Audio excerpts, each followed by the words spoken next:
Congress leader Rahul Gandhi ने आज press conference करते हुए किसान तहरीक के दौरान फौत हुए किसानों को लेकर मोदी हुकूमत पर निशाना साधा।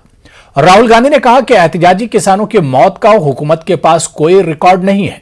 राहुल ने कहा कि हमारे पास हलाक हुए 503 किसानों का रिकॉर्ड मौजूद है, अगर हुकूमत चाहे तो हमसे रिकॉर्ड ले सकती है।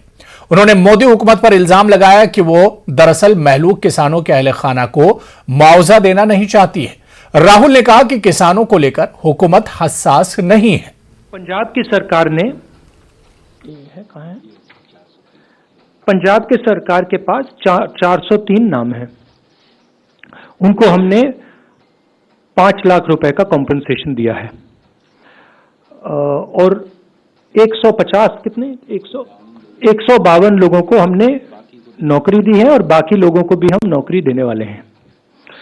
तो पहली बात तो यह है कि 700 में से 500 तो यहां है, नाम, एड्रेस, फोन नंबर। हाँ, 403 ये है एंड 100 ये है। हाँ, तो ये तो लिस्ट है। सरकार यहां कह रही है कि हमारे पास लिस्ट नहीं है, तो ये हमने लिस्ट उनको पकड़ा दी कि लीजिए 500 नाम है। बाकी जो बचे हैं वो पब्लिक रिकॉर्ड से हमारे पास है, उसको वेरीफाई करके 700 लोगों को ये कॉम्पेंसेशन दे दें। बीएसपी के रुकन पार्लियामेंट कुंवर दानिश अली ने जामिया मिलिया इस्लामिया को मेडिकल कॉलेज की मंजूरी का मुतालबा किया है। दानिश अली ने कहा कि हुकूमत सिर्फ फंड एलोकेशन और इजाजत दे, हम जमीन का मसला हल कर लेंगे। इस मामले पर कुंवर दानिश अली से बात की है हमारे नुमाइंदे खुर्रम शहजाद ने। जामिया के मेडिकल प्रोजेक्ट का मुद्दा काफी लंबे समय से एचआरडी मिनिस्ट्री के पास पड़ा हुआ है, लेकिन आज यह मुद्दा संसद में गूंजा है। हमारे साथ हैं कुंवर दानिश अली साहब। आप माना कि जामिया अलुम नहीं है, आपको ऐसा क्यों लगा कि इस मुद्दे को संसद में उठाया जाना जरूरी है? देखिए, जामिया मिलिया इस्लामिया आजादी के आंदोलन से निकला हुआ एक इंस्टीट्यूशन है और हमें गर्व है इस बात का, हमें फक्र है कि हम उस इंस्टीट्यूशन के तालिब इल्म रहे हैं। और जामिया अपने सेंटेनरी सेलिब्रेशन सेलिब्रेट कर रहा है, 101 साल हो गए जामिया को।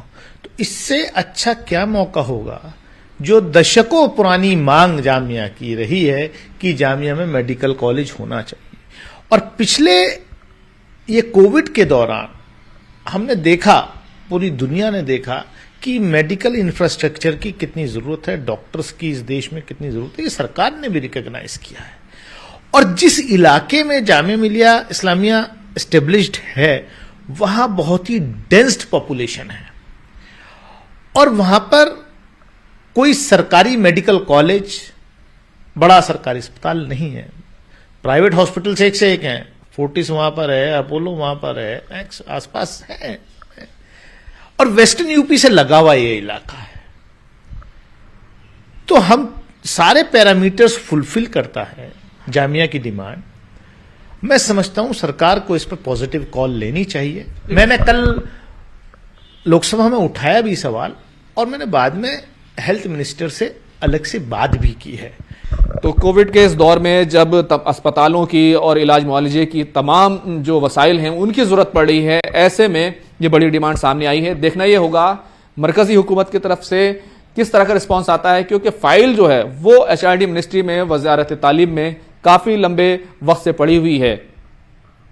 कैमरामैन संजीव वर्मा के साथ खुर्रम शहजाद, न्यूज़ 18 दिल्ली। दुनिया के सबसे बड़े सनती हादसे भोपाल गैस सानिहे की 37वीं बरसी के मौके पर राजधानी भोपाल में मुख्तलिफ प्रोग्रामों का इनेकाद किया गया। गैस सानिहे की बरसी के मौके पर भोपाल बरकतुल्लाह भवन में हुकूमत की जानिब से सर्वधर्म सभा का इनेकाद किया गया। सर्वधर्म सभा का इनेकाद मध्य प्रदेश के गवर्नर मंगूबाई पटेल की सदारत में किया गया। सर्वधर्म सभा प्रोग्राम में सभी मजाहिब के मजहबी रहनुमाओं ने शिरकत की और गैस हादसे में जाबाहक हुए लोगों को खिराज अकीदत पेश किया। प्रोग्राम में मध्य प्रदेश के वजीर बराए गैस राहत विश्वास सारंग ने भी शिरकत की, लेकिन उन्होंने गैस मुतासरीन के मसाइल पर लबकुशाई करने से गुरेज किया। वहीं दूसरी जानिब गैस मुतासरीन और समाजी तंजीमों के जरिए जलसा जुलूस और एहतजाजी मुजाहरा करके हुकूमत के खिलाफ अपनी नाराजगी का इजहार किया गया। सरकार से मांग करूंगा कि अगर वास्तव में गैस पीड़ितों के लिए वो कुछ करना चाहती है तो श्रद्धांजलि सभा तो हम साल में एक आयोजित करते हैं, तो ये कहीं ना कहीं औपचारिकता है। इस श्रद्धांजलि सभा से गैस पीड़ितों का हल पूरा नहीं होता। सच्चाई ये है कि आज सरकार को चाहिए कि जितने सेंटर बंद पड़े, जो सिलाई सेंटर हैं, उन सेंटरों को पुनः चालू करें, जिससे महिलाओं को रोज़गार मिल सके। जो असल गैस पीड़ितों की लड़ाई थी, जो भोपाल मेमोरियल और जो इलाज की हमारी दिक्कत थी, सरकार उसको हल करे। हम ये देखते हैं 37 साल बाद अगर लोगों को इंसाफ और इज्जत की ज़िंदगी नहीं मिल पाई है तो उसके लिए जिम्मेदार हमारी सरकारें हैं, और सरकारों द्वारा कोई कंपनी द्वारा कार्रवाई नहीं, कंपनियों पर ना कार्रवाई करने का है। तो इस बार हमने ये सोचा है कि हम जो डाउ केमिकल के दोहरे मापदंड हैं, जो वो अमेरिका में ऐसा केमिकल बनाता है जिससे बच्चों के मस्तिष्क पे नुकसान पड़ता है और वहाँ बैन हो जाता है, और यहाँ पर धड़ल्ले से उसको वो बेच रहा है। ये संयुक्त संघर्ष मोर्चा के कार्यक्रम जो रखा गया श्रद्धांजलि का कार्यक्रम था, इसका उद्देश्य केवल ये है कि हम गैस पीड़ितों को जगाएं। भोपाल गैस सानी की 37वीं बरसी के मौके पर इंसाफ के इंतजार में गैस मुतासरीन ने एक बार फिर नम आंखों से अपनों को खिराज अकीदत पेश किया। दुनिया के सबसे बड़े सनती हादसे भोपाल गैस सानी की बरसी के मौके पर हर साल की तरह इम साल भी सियासी पार्टियों ने घड़ियाली आंसू बहाए और गैस मुतासरीन के हुकूक की बातें की, और सादा लोग गैस मुतासरीन भी अपनों को याद करके घर को रवाना हो गए। हादसे के 37 साल बाद गैस मुतासरीन के मसाइल क्या हैं, इसको लेकर हमारे नुमाइंदे मेहताब आलम ने गैस मुतासरीन से खास बातचीत की। भोपाल गैस सानी को 37 साल मुकम्मल हो चुके हैं, आज 38वें साल का आगाज। लेकिन गैस मुतासरीन की बात करें तो उनके जख्म आज भी हरे हैं। हमारे साथ गैस मुतासरीन मौजूद है जिन्होंने अपने को बहुत उस जैसे हादसे में खोया है। आइए उनसे बात करते हैं कि 37 साल का सफ़र आप लोगों ने संघर्ष में गुजारा, उस रात और आज की सुबह में क्या फ़र्क है? उस रात की सुबह बहुत भयानक थी। काली रात की सुबह कैसे होती है ये वही लोग जानते हैं जो इससे गुजरे हैं। और जब 3 दिसंबर आता है, उस सुबह होती है तो हमारी आंखें छलक जाती हैं, क्योंकि मैंने अपने माँ बाप को खोया है। और उसके बाद से आज तक, आज मेरा भाई कैंसर जैसे भयानक बीमारी में मुब्तला है, और इससे आगे मैं कुछ नहीं कह सकती हूँ, क्योंकि कहीं से कोई मददें नहीं मिलती हैं। हम लोग भटकते फिरते हैं, हॉस्पिटलों में भी हमारे साथ नाइंसाफ़ी की जाती है।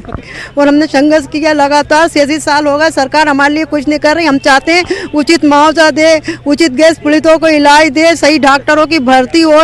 हम तो यही चाहते हैं। लगातार मौतों का सिलसिला जारी है भाई, हमारे साथ के लोग भी जा रहे हैं। हमने हैंडबिल बांटे, वहाँ जाके उन लोगों के घर की स्थिति देखी, क्योंकि अब जो पीढ़ी पैदा हो रही है वो अपंग हो रही है। हर मतलब एक बच्चा पैदा होता है, उसके बाद जो दूसरा भी होता है तो वो भी अपंग रहता है, ना वो बोल पाते ना खा पाते।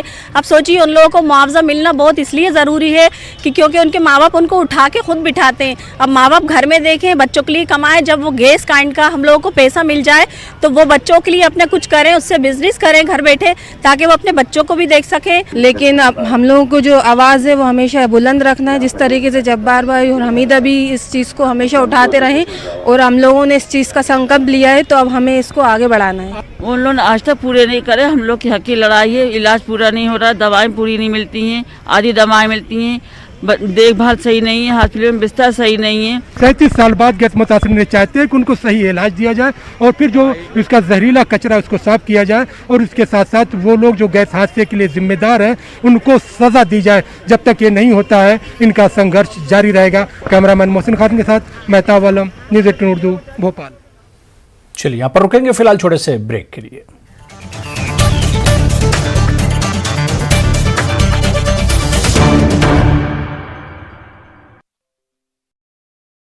दहली फसादात के शाहदरा इलाके के 2 मामलों में कड़कड़डूमा कोर्ट ने एक मुलजिम को आगजनी के इल्जामात से बरी कर दिया है। अदालत ने कहा कि कपड़े और मोटरसाइकिल दुकान के बाहर जली हुई मिली थी, ऐसे में आईपीसी की दफा 436 के तहत इल्जामात नहीं बनते। इस दफा के हटने पर यह मामला सेशन कोर्ट में नहीं चल सकता, इसलिए बकिया इल्जामात पर समाअत के लिए मामले को मुतालिका मजिस्ट्रेट कोर्ट भेजने के लिए file principal district and session जज को भेज दी गई है। मुल्क में कोरोना के नए वेरिएंट ओमिक्रॉन की दस्तक होने के बाद जहां सभी रियासतों ने कोरोना को लेकर चौकसी बढ़ा दी, वहीं मध्य प्रदेश हुकूमत की तमाम कोशिशों के बावजूद न तो बाजारों में हुजूम कम हो रही है और न ही लोग कोरोना वैक्सीन का सेकेंड डोज लगवाने के लिए संजीदा हो रहे हैं। हुकूमत की तमाम कोशिशों के बावजूद मध्य प्रदेश में अभी तक 68% लोगों को ही कोरोना वैक्सीन का दूसरा डोज लगा है। मध्य प्रदेश के एसीएस हेल्थ मोहम्मद सुलेमान का कहना है कि जनवरी तक कोरोना की तीसरी लहर की बात की जा रही है, तब तक मध्य प्रदेश में सभी लोगों को कोरोना वैक्सीन का दूसरा डोज लगाने का हदफ रखा गया है। इसी के साथ मध्य प्रदेश के वाहिद इंटरनेशनल एयरपोर्ट इंदौर में बैरून मुल्क से आने वाली फ्लाइट और इसके मुसाफिरों पर गहरी नजर रखी जा रही है, ताकि रियासत के बाशिंदों को कोरोना की तीसरी लहर के मुतवक्के खतरात से बचाया जा सके।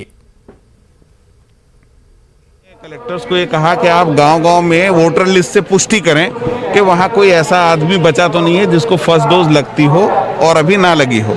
तो बहुत सारे हमारे पास लगभग सभी जिलों की रिपोर्ट्स हैं, सब गांव की रिपोर्ट्स हैं। अब बहुत कम लोग बचे हैं, तो ये मान के चलिए कि ये 94% हो जाए, उससे ज़्यादा नहीं होगा, चूँकि लोग ही नहीं होंगे। अर्थात ये है कि हमारा अनुमान गलत है कि कितने लोग होंगे जिनको हम समझते हैं वैक्सीन लगनी चाहिए। ज़्यादा महत्वपूर्ण बात यह है कि सेकेंड डोज हमको टाइमली पूरा करना है। अभी हम 68% लोगों को सेकेंड डोज लगा पाए हैं। इस महीने हमारा लक्ष्य है कि किसी भी तरह से हम अपनी सेकेंड डोज पूरा कर दें, ताकि अगर वेरिएंट जो आएगा भी इससे संभावना है कि जनवरी में डेवलप होना शुरू होगा, तब ज़्यादातर पॉपुलेशन को सेकेंड डोज लग चुका है। तहरीक आज़ादी, तामीर वतन, तालीमी तरक्की के लिए मौलाना अबुल कलाम आज़ाद की कुर्बानियों और कारनामों को कोई फरामोश नहीं कर सकता। कर्नाटक उर्दू एकेडमी के साबिक चेयरमैन शायर अतफाल डॉक्टर अमजद हुसैन हाफिज कर्नाटकी ने दावनगिरी यूनिवर्सिटी में मुनक्किदा तकरीब में इन ख्यालात का इजहार किया।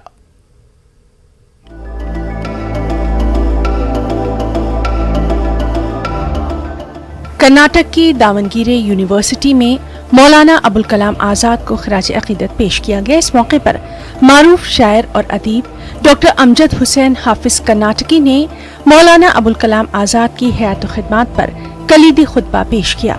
इस मौके पर डॉक्टर हाफिज कर्नाटकी ने कहा कि आज हिंदुस्तान तालीम के मैदान में एक बड़ी ताकत बनकर उभरा है और ये तरक्की मौलाना अबुल कलाम आज़ाद की मरहून मिन्नत है। कोशिश करना चाहिए हम अच्छे जलसे मुनक़िद करें। अब तो आज सर से अबुल कलाम आज़ाद की आवाज़ यूनिवर्सिटियों को उन्होंने उठाया। आप ही को मालूम है, जो यूनिवर्सिटी हैं, यूजीसी हैं, जो बुक स्टॉल्स हैं, जो अकेडमीज़ हैं, ये सारे के सारे हज़रत अबुल कलाम आज़ाद की देन है। और हिंदुस्तान में जब आज़ादी के बाद पहला सवाल यही पैदा हुआ कि अब हिंदुस्तान का एजुकेशन मिनिस्टर कौन रहेगा, तो उस शख्स को चुना गया जिसकी बसीरत, जिसकी सोच, जिसका फिक्र, आज कहते ना आप हार्ड डिस्क, जिसका हार्ड डिस्क अच्छा हो, हार्ड डिस्क जिसका अच्छा था उसको डाला गया। तो उस जमाने का हार्ड डिस्क था जो आज हम देख रहे हैं। ये यूनिवर्सिटी उन्हीं की देन है।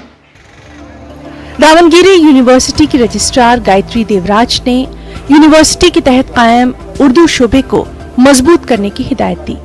कर्नाटक प्लानिंग कमीशन के रुकन डॉक्टर CR नसीर अहमद ने कहा कि उन्होंने इस यूनिवर्सिटी के लिए ताहयात 2 गोल्ड मेडल देने का ऐलान किया है।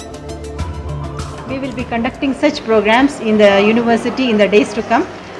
We have Department of Urdu here, where Urdu is something like an abundant language, has ghazal and Sufi's thoughts, and then the literature itself is rich with its own heritage. And our Urdu department is striving hard to come up with excellence. नया university में नया Urdu division है, ये लोग बहुत अच्छा काम कर रहे हैं। मैंने भी इनकी काम के लिए इनकी इनकरेज करने के लिए मैंने 2 गोल्ड मेडल लॉन्ग लाइफ देने का वादा किया है। मैंने दे दिया भी है। वो उर्दू शोबे को एक दिया जाएगा और एक साइकोलॉजी डिपार्टमेंट को एक दिया जाएगा। कर्नाटक हुकूमत के तहत साल 2008 में कायम दावनगिरी यूनिवर्सिटी रियासत के 2 अजला दावनगिरी और चित्रदुर्ग पर मबनी है। चंद साल कबल ही यहाँ उर्दू का शोबा कायम किया गया है। न्यूज़ 18 उर्दू के लिए रऊफ अहमद हलूर की report.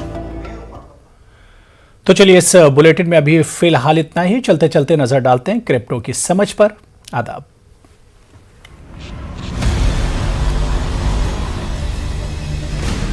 Z and news 18 network present crypto की समझ। हेलो एवरीवन, स्वागत है आपका क्रिप्टो की समझ के नए एपिसोड में। तो चलिए शुरू करते हैं क्रिप्टो से जुड़ी वो खबरें जो पिछले हफ्ते बनी सुर्खियां। भारत की वित्त मंत्री निर्मला सीतारमण ने कहा कि बिटकॉइन को करेंसी के तौर पर मान्यता देने का कोई प्रस्ताव नहीं है। वित्त मंत्री निर्मला सीतारमण ने सोमवार को संसद को बताया कि भारत की बिटकॉइन को करेंसी के तौर पर मान्यता देने की कोई योजना नहीं है। नो सर, वित्त मंत्री निर्मला सीतारमण ने लोकसभा में कहा।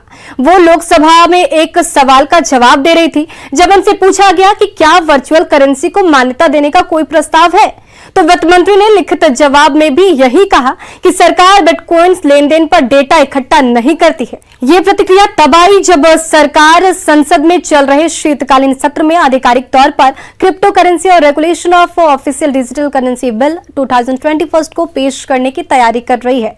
प्रस्तावित विधेयक का उद्देश्य भारत में सभी निजी क्रिप्टो करेंसी को गैर कानूनी घोषित करना है, लेकिन यहाँ पर क्रिप्टो करेंसी की तकनीक और इसके एप्लीकेशन को प्रोत्साहित करने के लिए कुछ चीजों पर शिकंजा नहीं कसा जाएगा।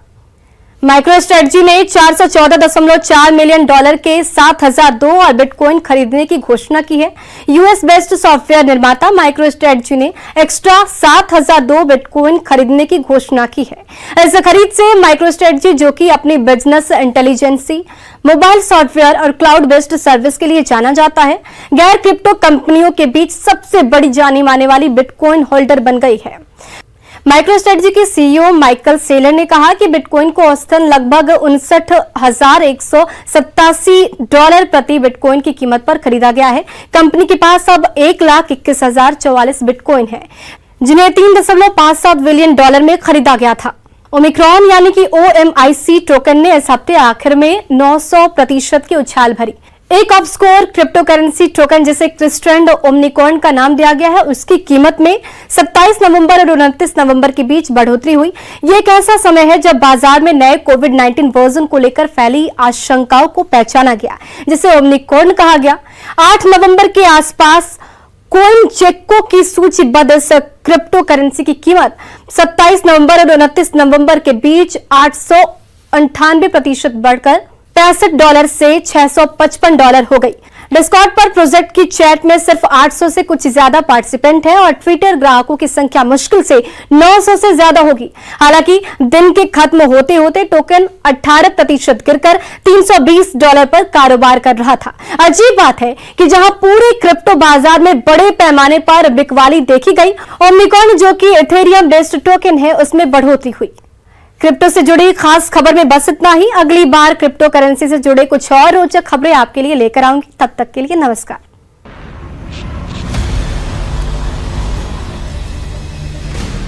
ज़ेड पे and news 18 network present crypto. हर एक बात पे, हर एक बात पे कहते हो तुम कि तू क्या है, तुम ही कहो कि ये अंदाज़े गुफ्तगू क्या है, हर एक बात पे। मैं मुबारकबाद देना चाहूँगी न्यूज़ 18 उर्दू चैनल को कि उन्होंने जो औरतों के हक में जो आवाज़ उठाई है उसको कायम रखे, उसको बरकरार रखे। इससे औरतों की हिम्मत में बहुत इजाफा मिलता है।